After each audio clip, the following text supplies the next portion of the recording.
सभी बच्चों को मेरा वैदिक नमन। आज की इस ऑनलाइन हिंदी की कक्षा की श्रृंखला में हम अभ्यास सागर के पाठ 10 बातचीत की कला के उपविषय संधि एवं स्वर संधि के विषय में जानकारी प्राप्त करेंगे। तो आइए शुरू करते हैं पाठ 10 बातचीत की कला अभ्यास सागर। अभ्यास सागर के पहले प्रश्न में कहा गया है कि नीचे दिए शब्दों के बनने पर ध्यान दीजिए। चराचर, इसमें दो शब्द आपस में जुड़े हैं, चर जमा अचर, उससे बना चराचर। च में अ का स्वर मिलने से वो आ के स्वर में बदल गया। सर्वाधिक, सर्व प्लस अधिक सर्वाधिक। महोदय, महा जमा उदय, महा में आ प्लस ऊ का जो स्वर आपस में मिला तो बन गया ओ का स्वर और बना महोदय। अभी जमा इष्ट अभिष्ट, भ में छोटी ई की मात्रा है और आगे ई का स्वर है तो छोटी ई जमा छोटी ई मिलकर बने बड़ी ई, इसलिए स्वर गया अभिष्ट बड़ी ई का। तो निम्नलिखित उदाहरणों जो हमने देखे उदाहरण, तो निम्नलिखित शब्दों को उदाहरण के अनुसार लिखते हुए बताइए कि शब्द के अंतिम वर्ण में कौन सा स्वर है। अब स्वर के अनुसार हम लिखेंगे वर्ण को। चर, चर में र जो है, र में अ का स्वर छूट रहा है पीछे, इसलिए र जमा अ सर्व। व में र का स्वर है रेफ। अभी अ जमा ई छोटी ई है। महा में ह में आ का स्वर है। आइए अब अगला प्रश्न लेते हैं। हमें बताया गया है कि जब चर शब्द में अचर शब्द जुड़ता है तो नया शब्द चराचर बनता है, अर्थात चर में र में अ जमा अ जो चर है वो बना आ जमा अ बना आ। तो चर जो हम वर्ण विच्छेद करेंगे इसका च जमा र जमा आ जमा चर, वो बना चरा चर। इसमें व्यंजन है च हमारे पास, र व्यंजन है, आ स्वर है और चर ये शब्द है। तो अब जब हम चर का अंतिम अ, र जमा अ स्वर और अचर का प्रथम अ स्वर मिलकर आ बन जाता है। अ और अ मिलकर स्वर में बदल गए। कोष्टक में जब हम उत्तर लिखेंगे तो आएगा आ। जब दो ध्वनियों का मेल होता है तो उस मेल को संधि कहा जाता है। तो संधि को हम इस तरह से परिभाषित करेंगे, जब दो ध्वनियां निकट होने पर आपस में मिल जाती हैं और एक नया रूप धारण कर लेती हैं तब संधि मानी जाती है। संधि का अर्थ है दो शब्दों को जोड़ना। जब दो शब्द आपस में मिलते हैं और पहले शब्द का अंतिम स्वर तथा दूसरे शब्द का पहला स्वर मिलकर एक नए स्वर का निर्माण करते हैं, इसे स्वर संधि कहते हैं। ये भेद है संधि का। स्वर संधि के 5 भेद हैं: दीर्घ संधि, गुण संधि, वृद्धि संधि, यण संधि और यादि संधि। ये पांचों हमारे पाठ्यक्रम में है। तो आइए सबसे पहले प्रश्न नंबर 4 में देखते हैं कि किस प्रकार की संधि दी गई है हमें।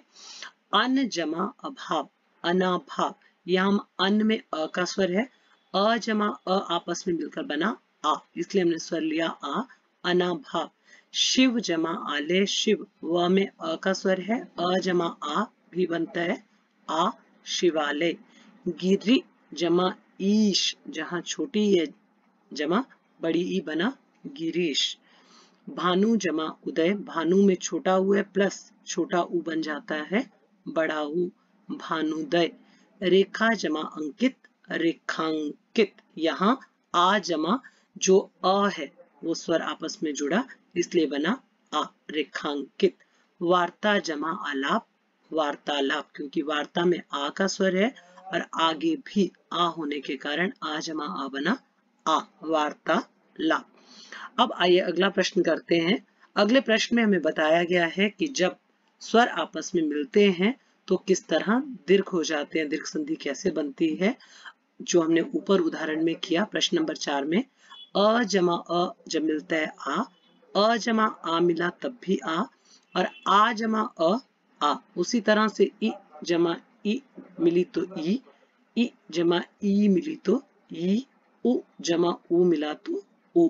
ये चार्ट जो है हमें याद होना जरूरी है कि किस वर्ण के साथ कौन सा वर्ण मिलकर या किस स्वर के साथ कौन सा स्वर मिलकर किस तरह से दीर्घ हो जाते हैं, वो दीर्घ संधि कहलाती है। जब दो समान स्वर, जैसे हमारे पास स्वर है इ जमा इ, तो बन गया इ। ये दोनों स्वर जो लघु हैं जब वो आपस में मिले तो वो दीर्घ स्वर में बदल गए, बड़ी ई हो गया। ठीक उसी तरह छोटा ऊ और बड़ा ऊ मिलकर बड़ा ऊ बन जाते हैं। अ जमा अ मिलकर आ बन जाते हैं। अब प्रश्न नंबर 5 में हमें दिया गया है देव जमा इंद्र।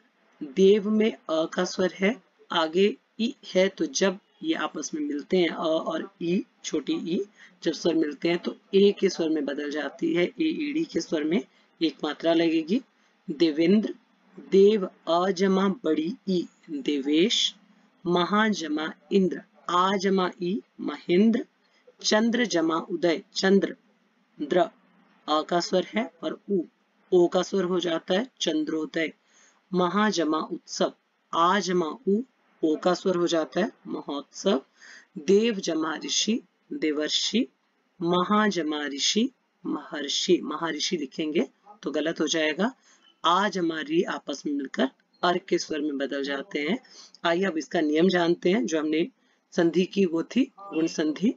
अ या आ के बाद इ या ई उ या ऊ अथवा री आए तो दोनों मिलकर क्रमशः ए ओ और अर हो जाते हैं, जो अभी हमने पढ़ा, जैसे महर्षि में हमने पढ़ा या ऊपर महोत्सव में हमने पढ़ा। इसे गुण संधि कहा जाता है।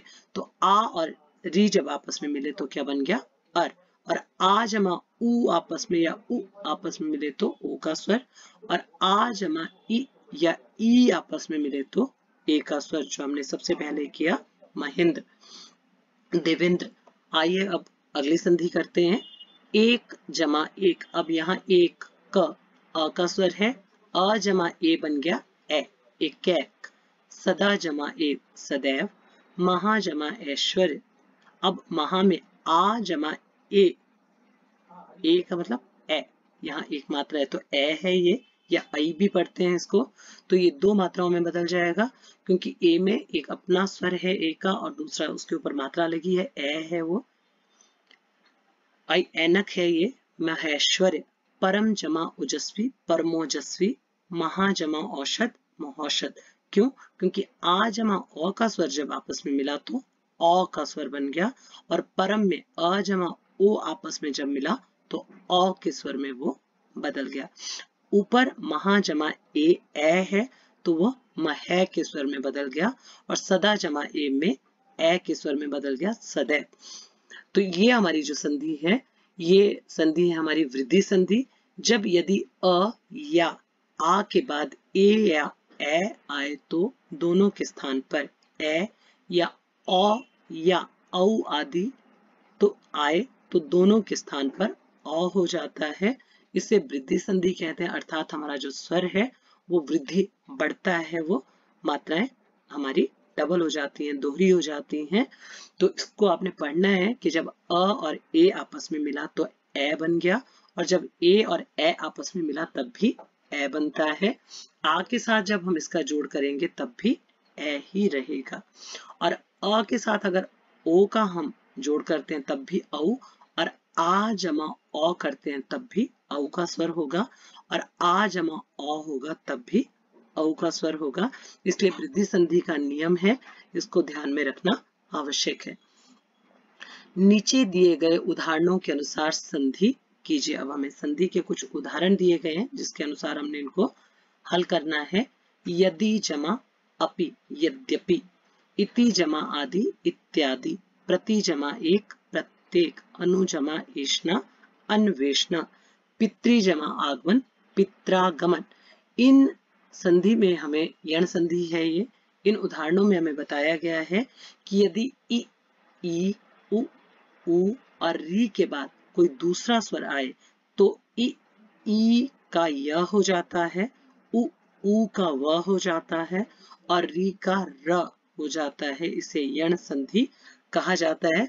जिस तरह हम उदाहरण के रूप में ले सकते हैं कि जब पितृ में री हमारे पास आया और आ आया हो तो वह त्र में बदल गया, पित्रागमन। आगे हमारे पास जो उदाहरण है, उन उदाहरणों में यण संधि के बाद हमें जो संधि और संधि विच्छेद करने के लिए दिया गया है वो संधि के 5 भेदों में से है। पुस्तक जमा आलय, पुस्तकालय, क में अ का स्वर अ जमा आ, पुस्तकालय। उपाध्यक्ष, उप जमा अध्यक्ष, राजर्षि, राज जमा ऋषि, राज जमा महर्षि नहीं लिखेंगे हम इसको। महा जमा उत्सव, महोत्सव।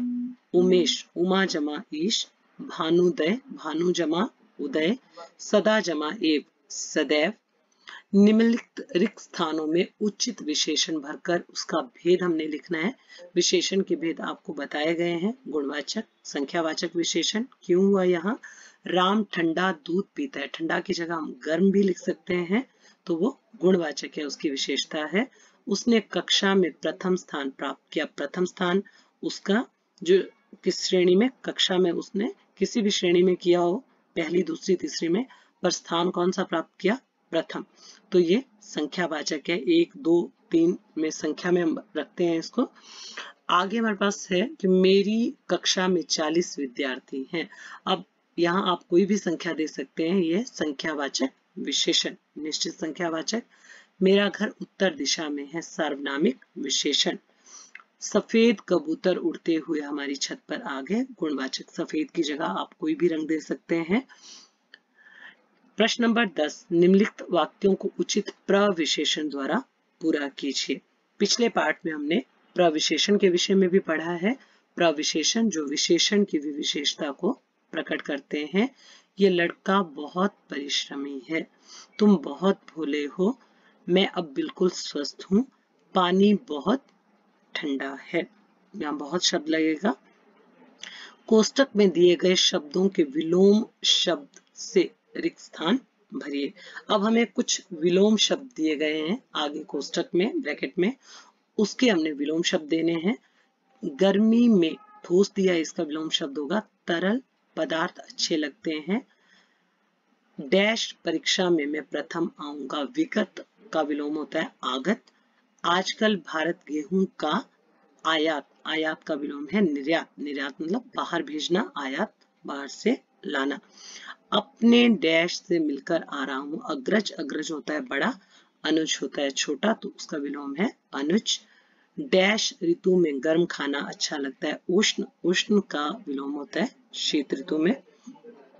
प्रश्न नंबर 12, नीचे दिए गए वाक्यों में मोटे काले अंश का कारक चिन्ह हमने लिखना है। अब माँ ने बेटे को, अब बेटे को में जो जिसको हमें रेखांकित नहीं किया गया है पर बोल्ड लेटर में दिया गया है, बड़ा दिया गया है, अन्य जो हमें शब्द दिए गए हैं उन शब्दों की अपेक्षा उसको बड़ा दर्शाया गया है, तो को कर्ता ने कर्म को, इसलिए कर्म कारक है।